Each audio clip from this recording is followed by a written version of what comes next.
Ayun guys, hello po, magandang gabi sa inyo. So, nagluto po ako ngayong hapunan ng sinigang na bangus. Kasi nag-request yung asawa ko para daw makahigop siya ng sabaw. So, ang nangyari naman, hindi makakauwi agad yung asawa ko kasi hindi daw sila na-receive doon sa pagdidelibera nila. So, eto yung wala din. So, ngayon, ang oras na. So, kakain na kami ng mga anak ko. Ayan, ito yung sa akin. Ayan. Ayan. Ulo, tas yung atay niya, then konting kanin, tas ayan. Ito yung aking mga, kakain na ikaw? Yummy? Yummy? Yummy? Ayan. Ayos natin, upo. Okay ka na.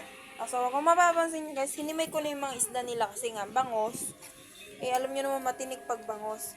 So, yung naman, kumakain sila ng gulay. Lalo na tong bunso ko to. Kumakain talaga siya ng gulay. Ayan, dahan-dahan anak ko. Ayan, ito yung sabaw nila. Hindi ko na inanuhan. Siwilig naman sila sa sabaw.